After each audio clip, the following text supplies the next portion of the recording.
Good day, good day. Welcome, welcome. Thank you so much for tuning in. I am Jay, and this is Homeschool Your Kids podcast. Today we have with us Karin. Karin, introduce yourself. Thank you for having me. Yes, my name is Karin Kukayan. I'm a speech language pathologist in California, working in telepractice, and I'm so excited to be here. Oh, nice. Okay. So, speech pathologist. I've talked to a few of you. How do we get on this journey? So I grew up in a multilingual home, and actually I'm a first generation immigrant. And I feel like communication challenges were just part of my, part of who I became because of my environment.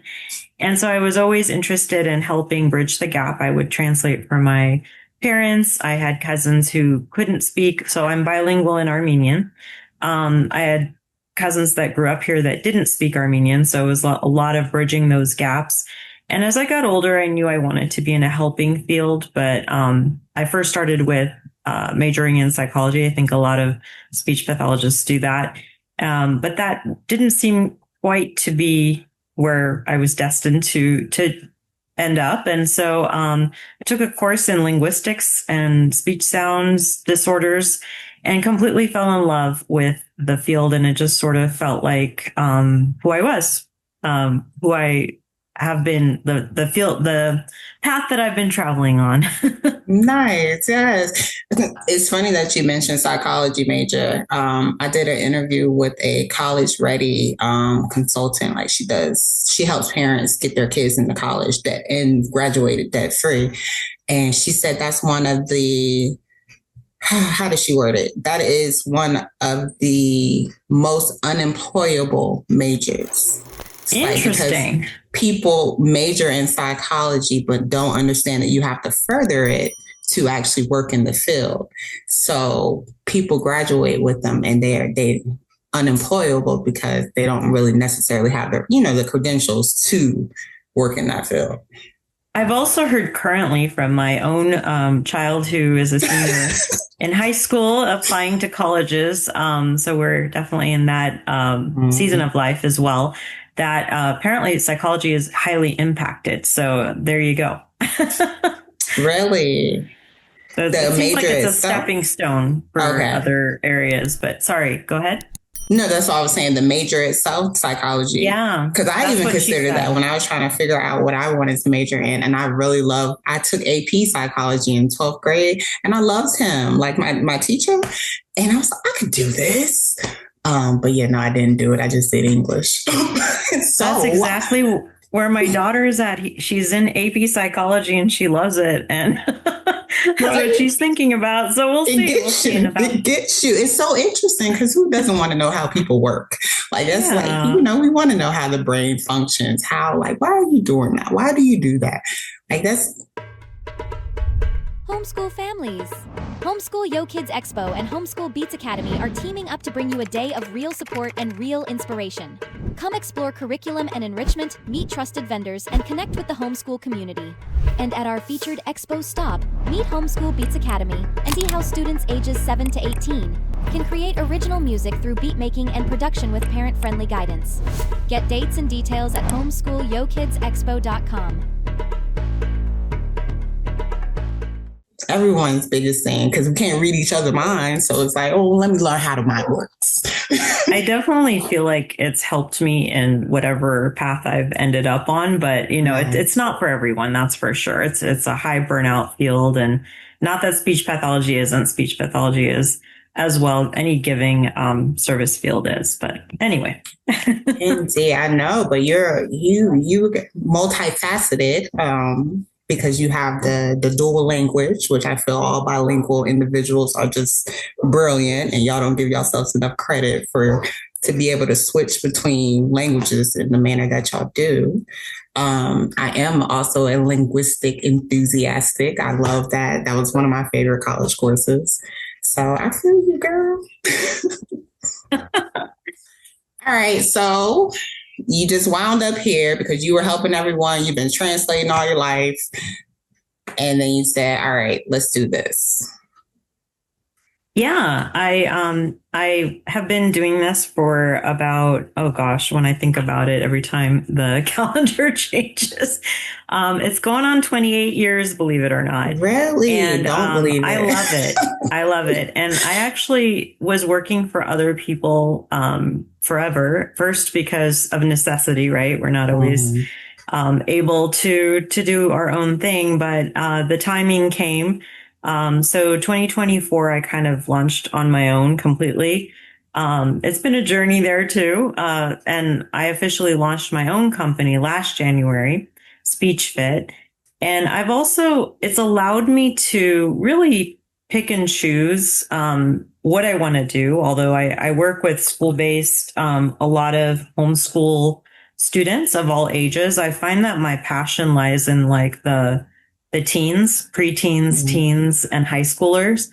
And then in addition to that, I've noticed that a lot of kiddos that are not necessarily officially on IEPs for whatever reason, because we know IEPs are very specific to qualifications and state guidelines. I've also kind of branched into more of like a public speaking communication coaching area for folks that have a lot of public speaking anxiety, although that is a social anxiety disorder. We all know that. But I feel like speech pathologists are very well equipped to help folks that have these public speaking anxieties. I myself, I'm a recovering public speaking anxiety folk. I do a lot of speaking engagements, but I'm also working with a lot of professionals as well as teens on this. In fact, public speaking anxiety, it was interesting for me as I was doing research on this. It tends to start in the elementary school, middle school, when, students are either called on in class and they completely draw a blank. And then that becomes like a core memory. And then, of course, later on, as the years go, they're expected to do more and more presentations. And, teachers, sometimes they are very well equipped, but not all educators recognize that. I know when I was growing up, it was just expected. Homeschool families, are you ready to refresh your plans for the year? Join us at the Homeschool Yo Kids Expo. Meet curriculum and enrichment vendors, discover new programs, and connect with a community that gets it, all in one place. Come with questions, leave with real options. Get event details and register now at homeschoolyokidsexpo.com. That's homeschoolyokidsexpo.com. For you to perform, when you were called on. And of course, I was not homeschooled. I went to a traditional brick and mortar, but it's hard whether or not you're called on over in Zoom, over a virtual setting, or in an actual brick and mortar. It is quite serious. I mean, we need to pay more attention to that. So yeah, that's kind of been another passion that has sort of married my passion for psychology as well as communication. Yes. Public speaking. Or just being, like you said, being called on in class. That's heavy. That's intense. It's a lot. It really is. And then think about, especially if you're not a strong reader, because that's mostly, when you're called on, you get asked to read something out loud or give an answer that you're not certain of, and you have all your peers staring at you. And, I taught 7th grade, I taught high schoolers, and the most critical beings, they talked about me when I was in front of the classroom. So just imagine, what they say about their peers. It's a lot. That's a lot. That's definitely something needed. Yeah. And I remember, back in the day, I still remember it. I mean, obviously it's become like a core memory and impactful in my life. My report card always had the comment section, needs to participate more in class. She's great. She's getting A's, but this is one thing that she's lacking in. So it's just interesting and telling. And also just with the high schoolers that I work with, I've done virtual work both with brick and mortars, which is a very interesting setup. Some high school, actually there's, we don't know, shortages of speech pathologists. So telepractice ends up filling that gap. And so I've had both the brick and mortar telepractice virtual experience, which is very interesting when you're teleported, so to speak, using the language of our kiddos, into a classroom. You're kind of on the big monitor, and they're high schoolers, they're teens, they're checked out.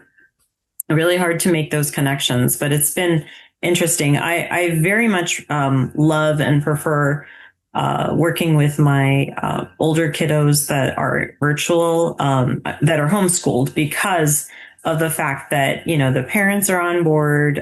It's not always easy. I'm not saying like it's a piece of cake for sure, but Right. There's just more. It's just a better fit because the puzzle pieces come together a little bit better. Everybody is on board with the whole experience. And the one thing we end up having a little harder time with is finding the right groups. Sometimes we want a group to have little social groups. So with what I do, it's more one-on-one, but I'm very open to working with groups, especially for conversation and practicing public speaking and all those good things. But yeah, so all of those things. Nice. For our listeners who are not familiar with the field you're in, like I said, I have definitely interviewed a few speech pathologists, but can you explain what it is that your focus is? Yeah, absolutely. So I work with actually individuals of all ages. So I personally work with kiddos as young as 18 months on up through adults. And we work with communication disorders and differences, learning differences, a lot of different things. People often equate us with playing games and working on speech sounds. So we do work with speech sounds.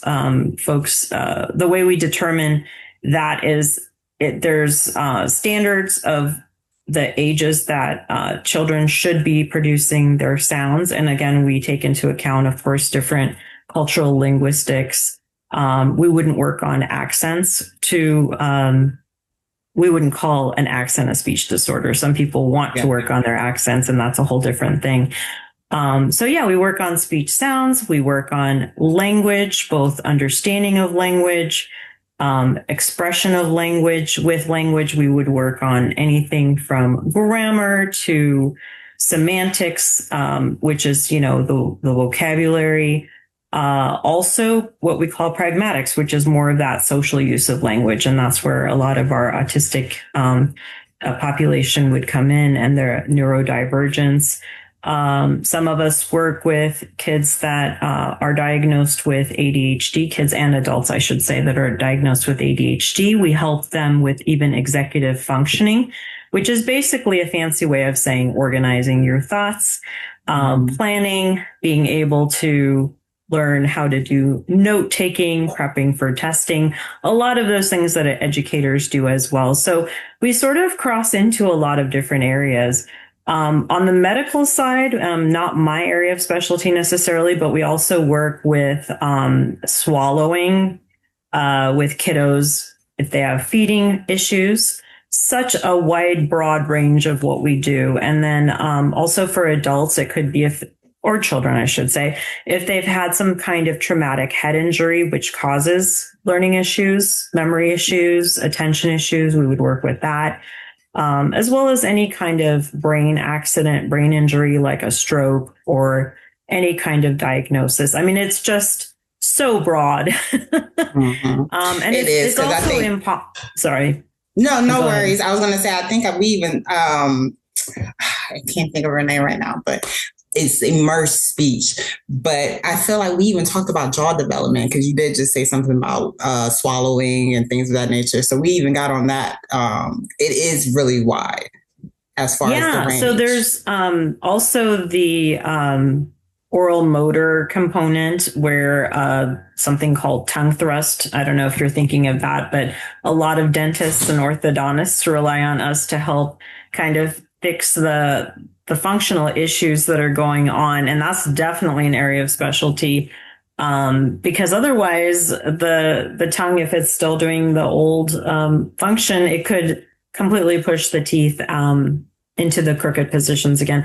So yeah, it's just such a broad range. What I was going to say was it's impossible for one person to be the expert at all of these things. So that's why you find a lot of us specialize in certain things, and we find our little niches within speech pathology. But I know I've spoken to parents too that are new to this. They get very, they're always surprised at all of the things that it encompasses. I know I had one family that was very surprised that I was also working on things like following directions and, all these things. So yeah, it's always, our job is as much to educate the parents and the families and the individuals that work with our learners as much as the learners themselves, for sure.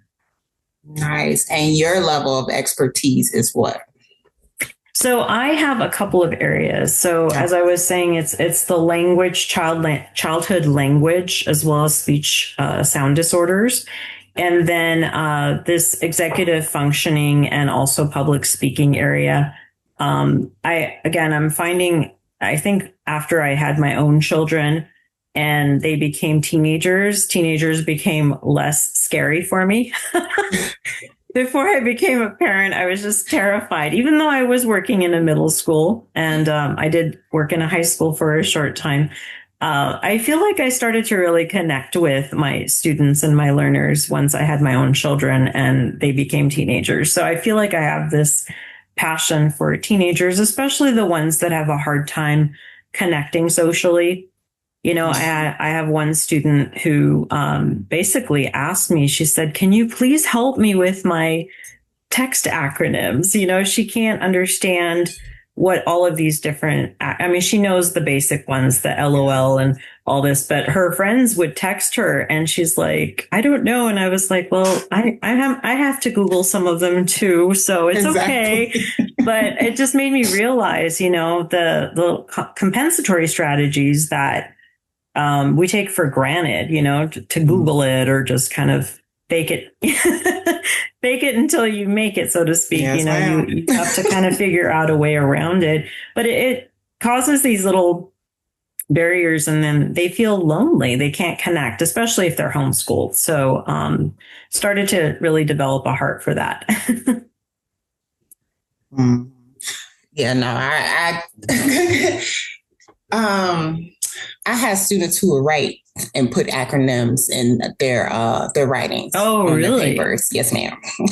But I'm with her too, honey. I can't keep up with all these acronyms. I promise there's a new one every day. So that is hilarious that they would put it in the writing, but also it makes complete sense. Yeah, no, they do. Communication is communication. But while you were sharing, I thought back to the fact that I took speech. I was in speech for a little bit when I was a baby, though. Not a baby, but I want to say elementary, maybe first, second grade. I had tubes in my ear when I was younger. They discovered, I think I was like 5 maybe, when they figured that I couldn't hear. And so I had to do speech for a little bit. I don't remember any of it, but just with this conversation, I'm just thinking about it. That did happen. Look, that did happen. Yeah. And that is also a very common thing. So for children that have recurring ear infections or like severe allergies, they'll develop fluid in their ears, and that like causes like a dampened hearing. And thankfully, it's not a permanent hearing loss, but it does definitely affect how they would hear sounds. So over time, that could affect their speech. And I did want to also mention, I don't know, a lot of parents don't know this. I've had to, again, remind myself that, to continue to talk about these things. Speech sound disorders may sometimes impact reading. And so if students, particular kinds of speech sound disorders, not all of them, but it is something to just kind of be hyper aware of, because if your child is not hearing all of the sounds in a word, they don't know to anticipate all of those sounds when they're reading. And so it does impact it. And once parents realize this, they start taking things more seriously. You see that they're showing up to therapy. They're not, saying, "Oops, we forgot we had something, we we went to the park instead, or people start taking it a little bit more seriously once they realize there's more to it. So. Indeed. And that's what I was going to ask you, the correlation between literacy and speech, if there was one, or how you felt about it. I did. That was a question in my head. That's so funny. We read your mind. Yes, you did. Thank you. Thank you. Ahead of the game. Yes, you are. Yeah. But yeah, no, that's what I was thinking too. Literacy definitely goes hand in hand because you have to be able to hear and make the sounds. I was just going over spelling words with my youngest before we started this. And one of her words was problem.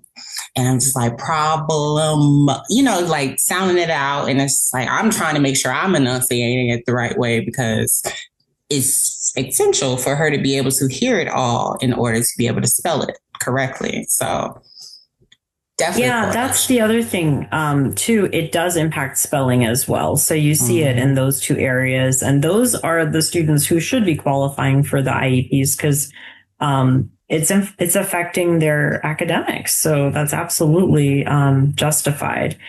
And I know there are students that hear things not only because it's like dampened hearing, but it's also the way their brain processes. So that's, a whole different thing. Auditory processing, auditory discrimination. I mean, we definitely work on it, but those students should also look at like a broader to see like if there's other learning issues. Is it learning differences? Is it a learning style or actual processing that is impacting it? Because it will definitely show up in the reading as well as the writing. There's learners who like they're just talking and there's a couple of things I've noticed, like they'll repeat the ED. For some reason, they hear an extra ED. For example, they'll say expected it. Or I don't know, I'm thinking of like a regular past tense verb. It's not coming to me at the moment, but they'll add an extra ed when they're speaking for whatever reason to these verbs. And I've seen it in more than one student, so it's interesting. Or like they'll drop off a syllable or think that the syllable is a different vowel. So it's just the way their brain is processing it, and it's just good to be aware of it. Giving them good models like you're doing for your kiddo is one way. Sometimes they need like a little bit more assistance, more strategies, and working with a speech pathologist could definitely help with that. Indeed. It's just so much that goes into these little people, like, people in general, but definitely our little ones, in worrying about their development and making sure that they're getting all of the resources that are needed for them to reach their, their highest self. It's a lot. It is. It really is. I always tell people parenting is like the hardest job in the world.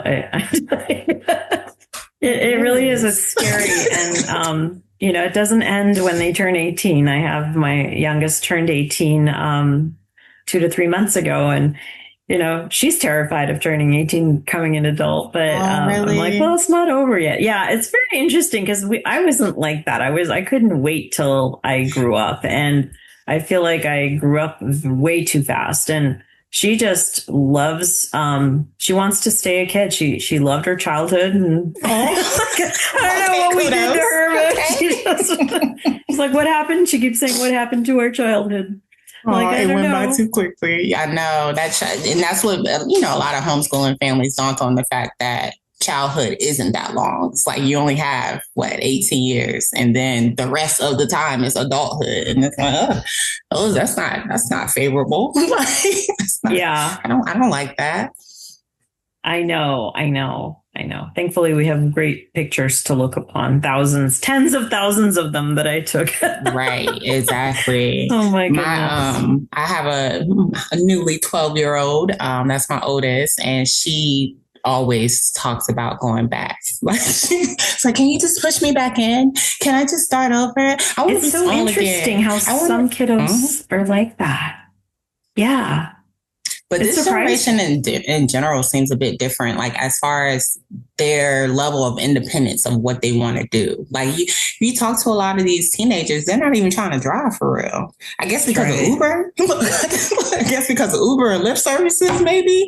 It's just become like a thing where it's like, oh, I'm gonna get a ride. I was driving at like 13.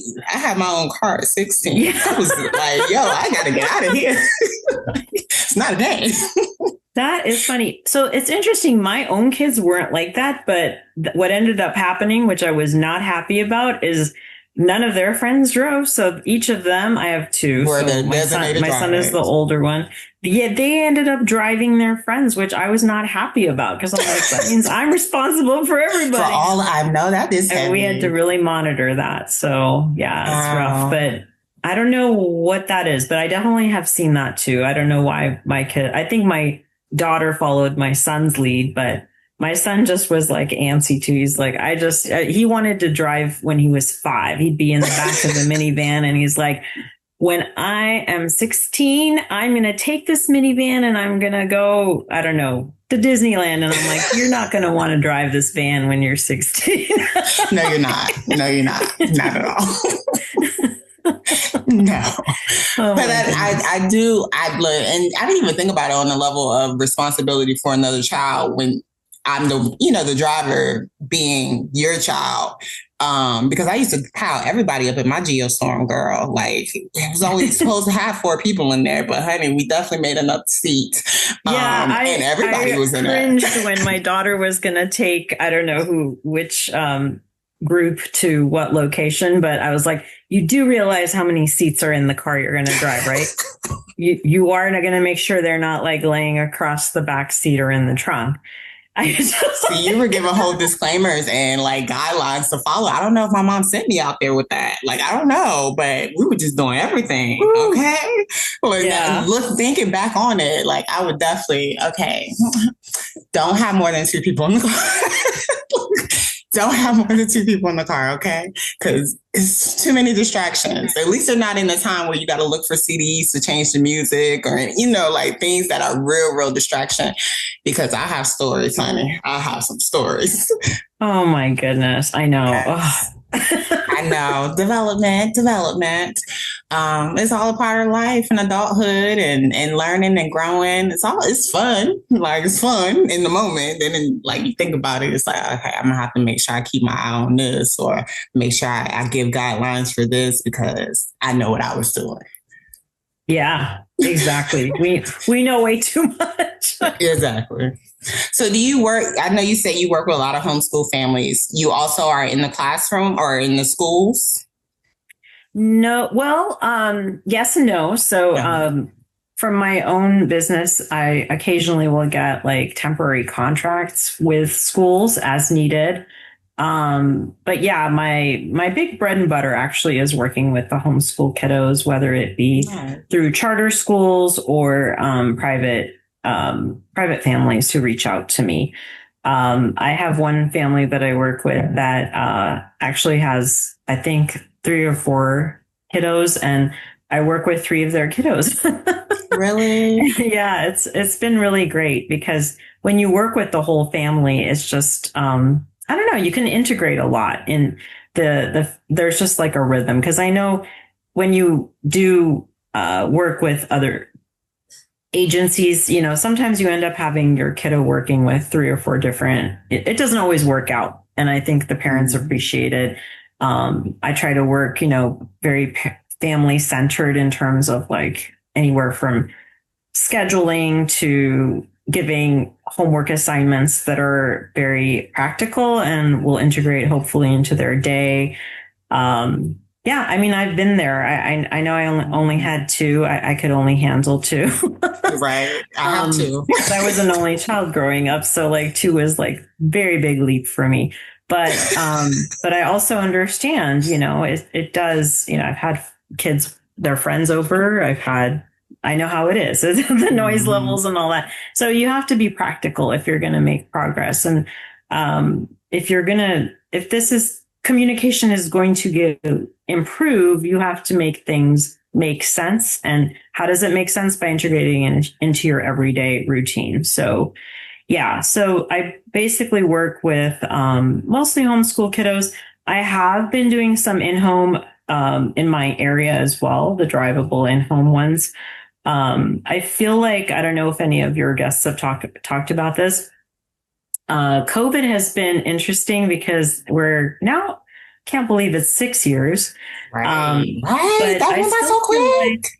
6 years. Yeah. My daughter was the one that pointed that out. She's like, it's been 6 years. I'm like, wow. And it seemed like last year. It still seems like last year. Yeah. That's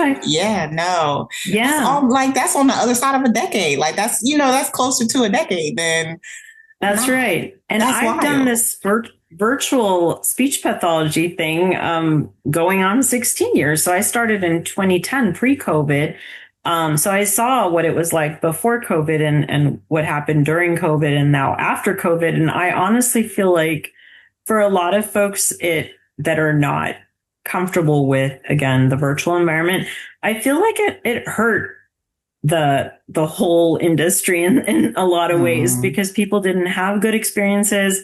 And so, I try to stay flexible.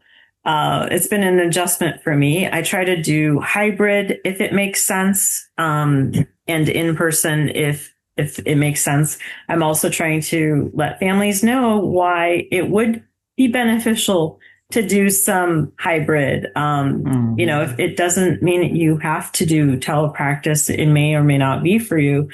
I even work with young children through telepractice, but again, it's the families sometimes are very resistant if they don't understand how it works or if they've had a bad experience. So it's kind of a bummer, but we're working through it every day.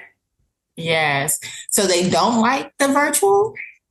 Some families don't like the virtual. Wow. I think whether it's because dad was on too many Zoom calls during COVID or just they can't, it all depends on family dynamics, where they're coming from, what kind of experiences and values they're bringing to it. It's hard. It's all different things. And so a lot of ways before COVID, people were a little more just, I don't want to say naive, but like they didn't have any preconceived notions for the most part. So it was easier to say, hey, this is how it is. And look at how cool it can be. And we can actually make progress. And here's some research. COVID, because it forced everybody to do it, not everybody was equipped. And so what ended up happening was some people were like, oh my gosh, yes, I'm never going back. And we saw that with students too, right? That decided to enroll in virtual homeschooling and not do brick and mortar anymore because they realized this is better for their child.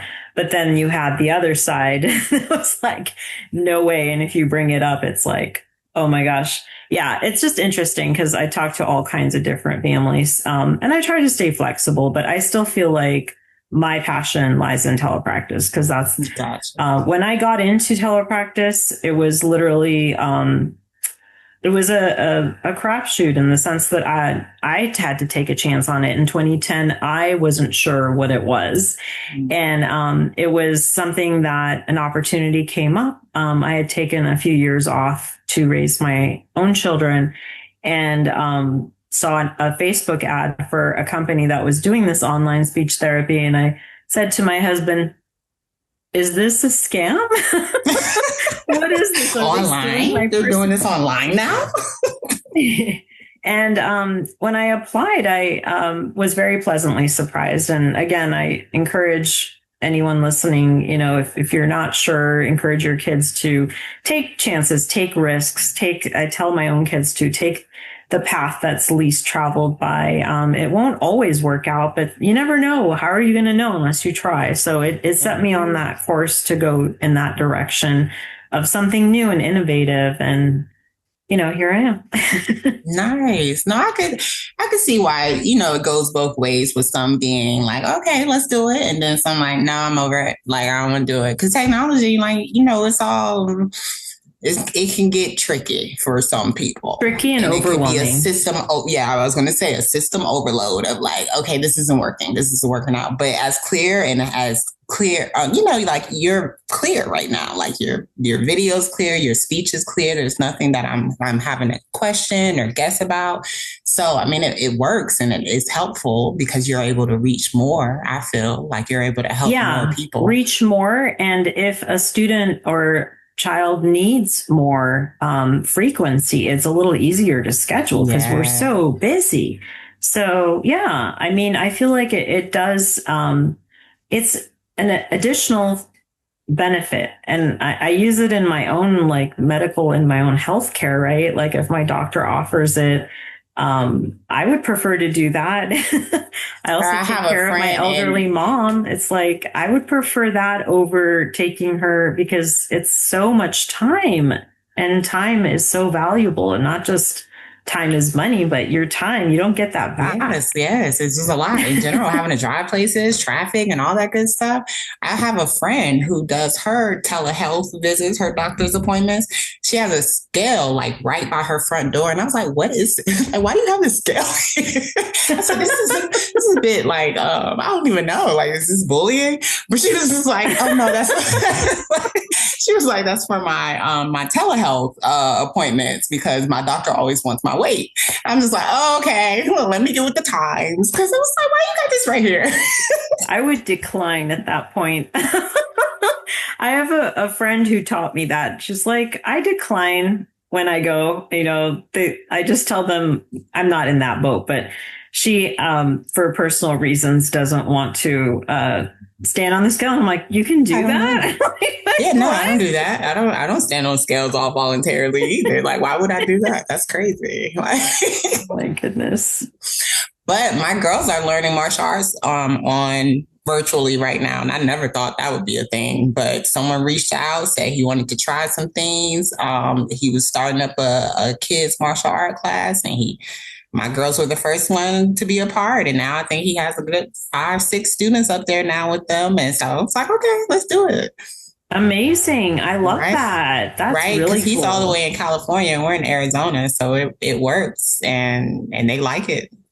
He sends videos for them to practice. They got their workout routines that they practice, but every week. And he's just upped it to twice a week now that they're going to be meeting virtually on Zoom.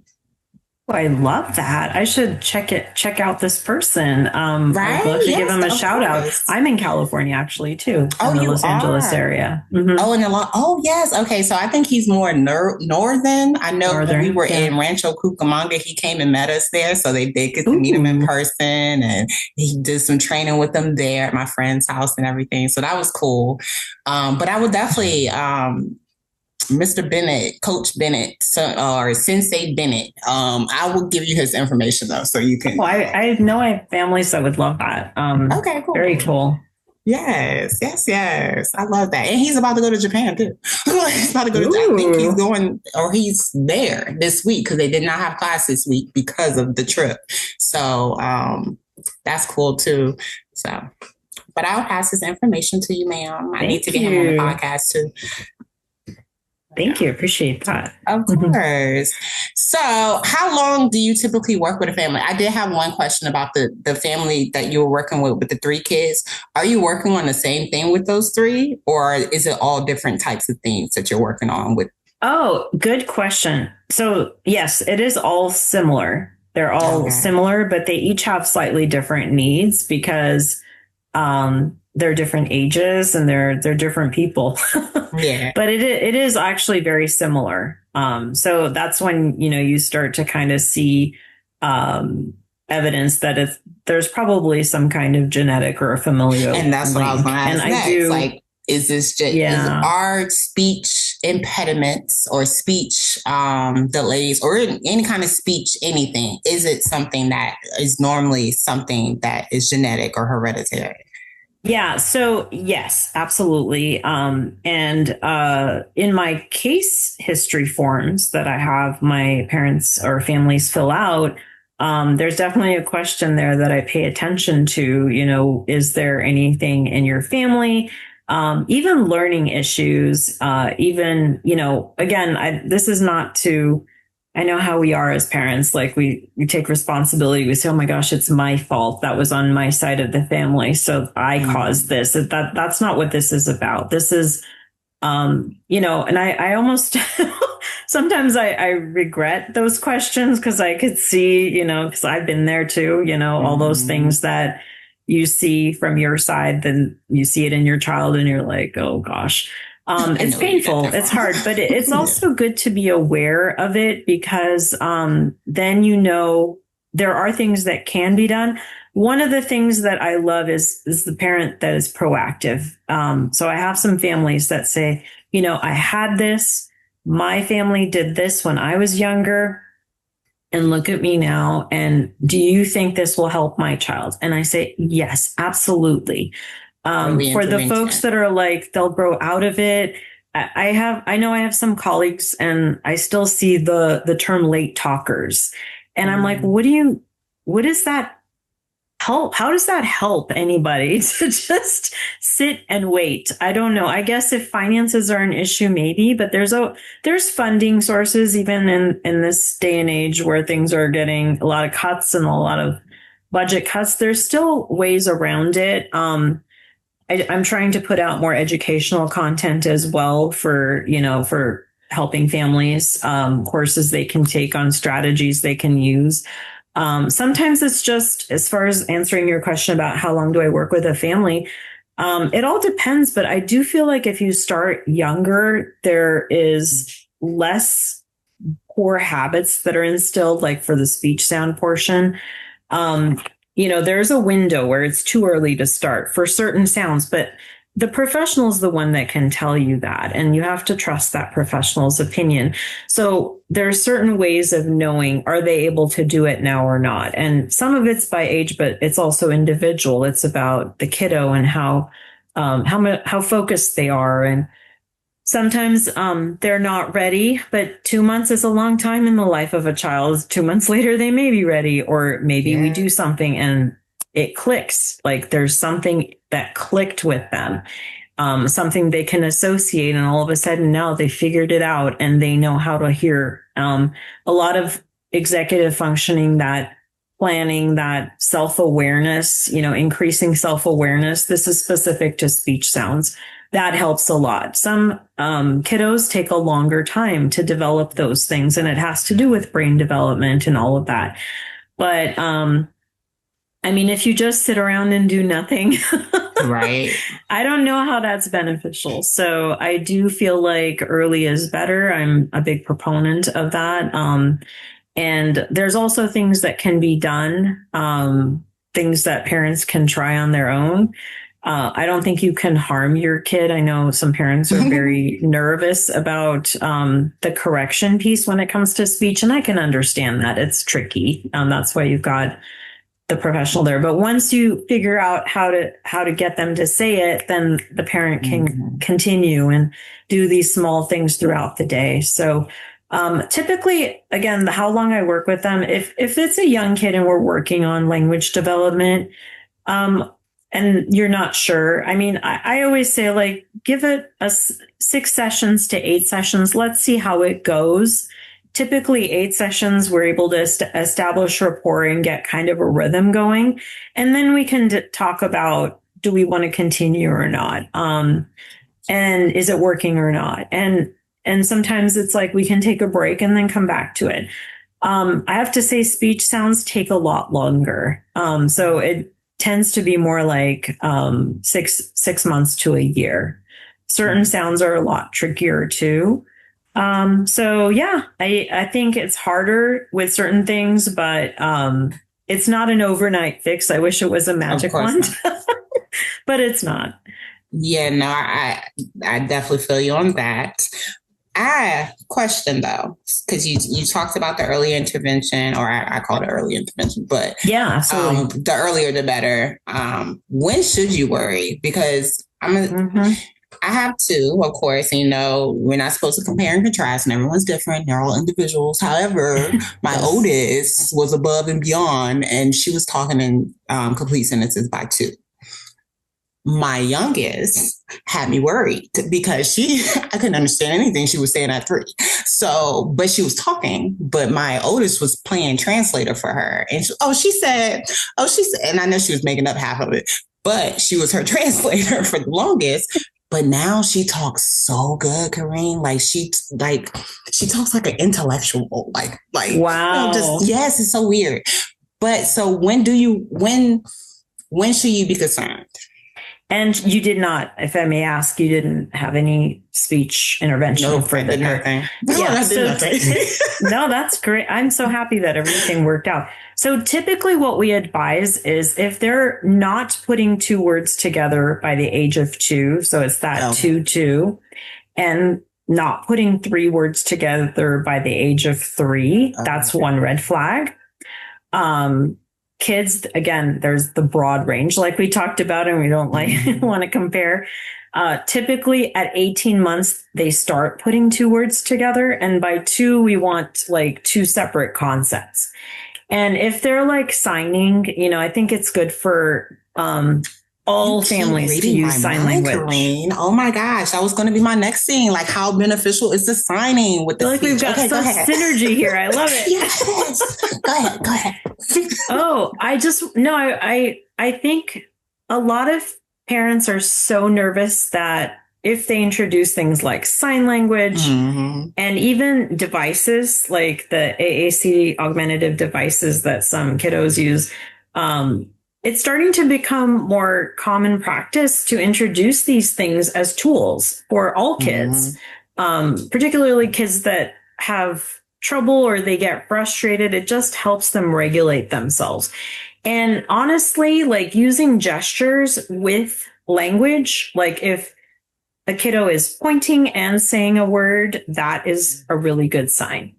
Again, we want 2 concepts by the age of 2. And hopefully there's verbalizations that are coming pretty easily. Also with pronunciation, it's really tricky. That's where you want to get an opinion, a professional opinion, because it's so hard to explain. But there's certain patterns that are normal that kids will do. For example, they'll substitute T for K. So you might hear cat might be tat.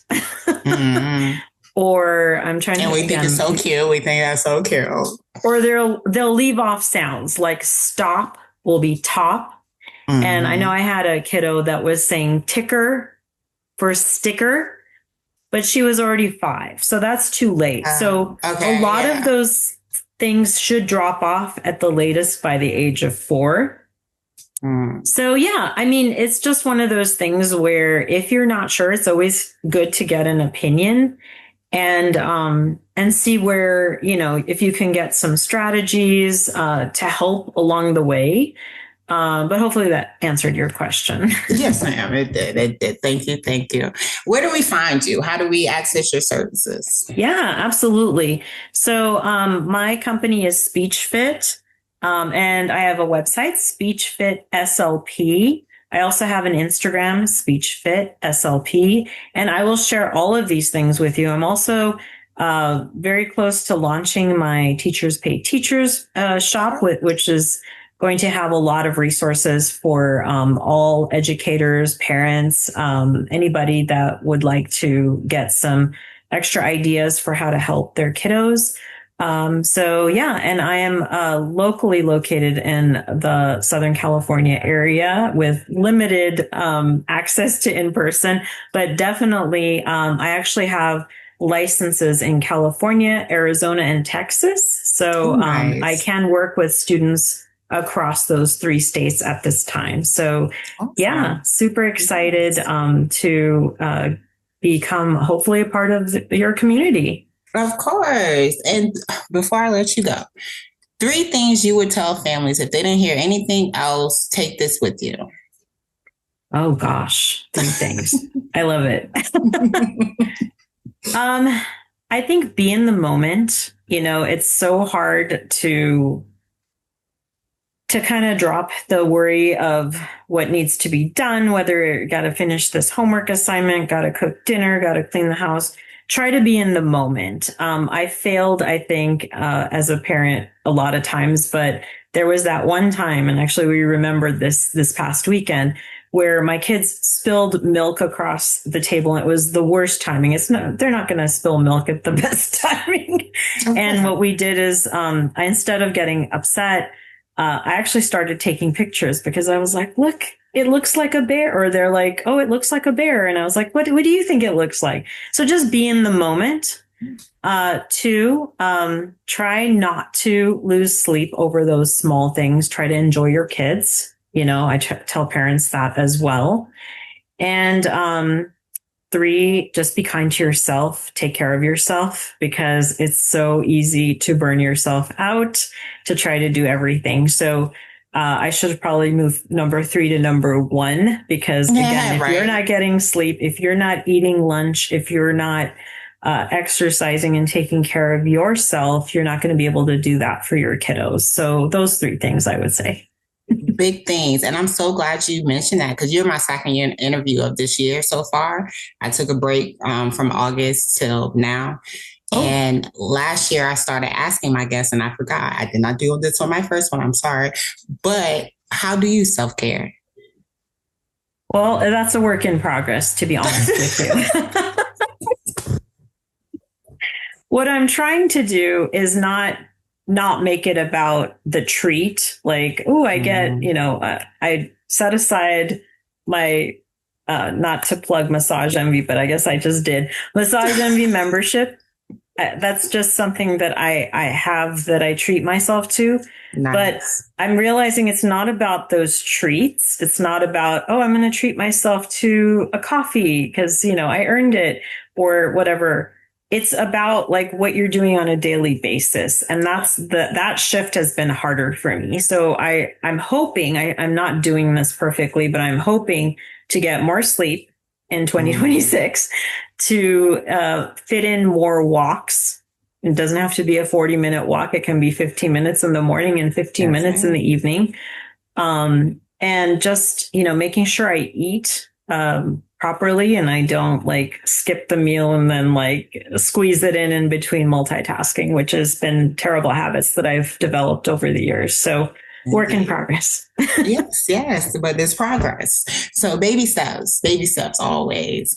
I thank you so much for that. Because like I said, I have all my little self-care question. Thank you. But yes, self-care is priority, not option. So we definitely work towards that. Yes. Reach out to Karin for your speech pathologist needs. If you have a young learner who you feel is struggling in a manner that is not familiar with you, or you don't know what to do with it, reach out, because support is here. Remember that is what this platform is for, to remind you that this is not a journey you have to do alone. We have support everywhere. There are dedicated individuals who are working to ensure that your needs are met as far as raising these little beings that we just have been entrusted with. So don't think you have to do it all. Okay. Reach out for support, and all of her links will be available in the description. So yes. Anything else, love, before I let you go? Well, I thank you again for having me. And it was amazing to have this conversation with you today. Oh, thank you. I appreciate that. Parents, remember, homeschool your kids.